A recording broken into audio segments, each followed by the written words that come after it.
हिंदी का 21वां लेक्चर। संधि काफ़ी इम्पोर्टेंट है, आप लोग जानते भी हैं। संधि यहाँ पे कुछ महत्वपूर्ण शब्द हैं। अतीव, अतीव है, इसका संधि विच्छेद अति धन ईव।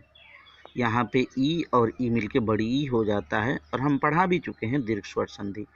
मुनीश्वर, मुनि धन ईश्वर, ये संधि विच्छेद हुआ। और संधि का नियम जो है, मुनि में लास्ट में जो है क्या है, अंतिम में क्या है, ई है, और ईश्वर के शुरू में क्या है, ई है। ई बड़ी ई, तो ये जो है मुनीश्वर दीर्घ स्वर संधि। लक्ष्मीच्छा, लक्ष्मी इच्छा। देखिए ईश्वर में बड़ी ई का ध्यान आप काफ़ी करिएगा, तो यहाँ पे क्या हो जाएगा, ई, बड़ी ई और ई मिलके बड़ी ई होगा, अर्थात ह्रस्व या दीर्घ ई या ई के बाद ह्रस्व या दीर्घ ई आए तो क्या हो जाता है, दीर्घ ई हो जाता है। यही दीर्घ स्वर संधि की डिफिनीशन है। तो इस प्रकार से दीर्घ स्वर संधि लक्ष्मीच्छा। रजनीश में देखिए दोनों जो है बड़ी ई और उसके बाद दीर्घ, दोनों दीर्घ ई है और दीर्घ का दीर्घ ही हो रहा है, तो रजनीश चाहे ह्रस्व या दीर्घ ई के बाद, तो ये दीर्घ स्वर संधि।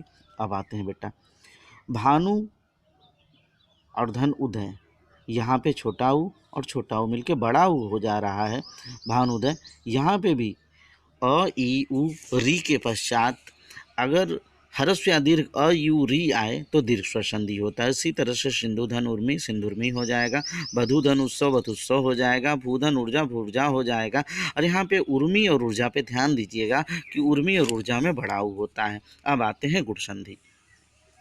अ या आ के बाद ई उ री आए तो दोनों के मिलने पर क्रमशः ए ओ अर अल हो जाता है। तो दोनों के मिलने पे क्या हो जाता है, ए ओ अर अल हो जाता है। अ आ के बाद ई ए, अ आ के बाद उ ओ, अ आ के बाद री अर, और अ आ के बाद री तो अल। अब यहाँ पे आइए देख लेते हैं।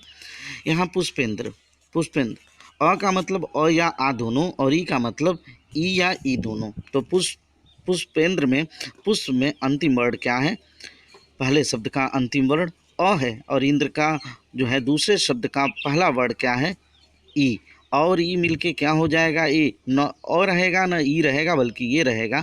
इस प्रकार से जो है पुष्पेंद्र हुआ। इसी तरह से परम धनीश्वर परमेश्वर, यथा धनिष्ठ यथेष्ट, रमा धनीश रमेश। यहाँ पे ईश्वर और इष्ट में आपको जो है बड़ी का बिल्कुल ख्याल करना है। रमधनीश मत कहीं कर दीजिएगा, रमाधनीश, रमा का मतलब होता है लक्ष्मी, रमधनीश का भी रमेश होगा, लेकिन रमाधनीश होता है, अर्थात मूल रूप से जो चीज़ें हैं उसी को आपको। अब यहाँ पे आइए, नवधन ऊढ़ा, ऊढ़ा में बड़ाऊ है, आप उस बात पे विशेष ध्यान दीजिएगा। औष्मा, ऊढ़ा, ऊर्जा, इन सारी चीज़ों पे विशेष रूप से ध्यान दीजिएगा, बच्चे यही गलती करते हैं।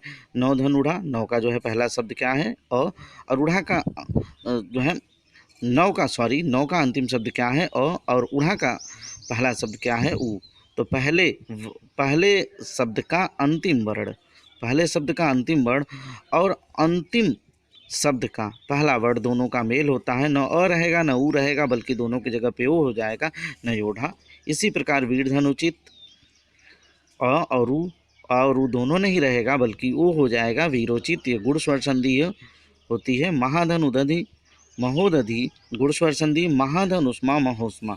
अब आते हैं बेटा यहाँ पे, महाधन ऋषि, महा आ और ऋषि का री, आ अ या आ के बाद अगर री आए तो अर हो जाता है। और हिंदी में जो है री दो री नहीं होता है, एक ही री होती है, इस बात पे विशेष रूप से ध्यान दीजिएगा।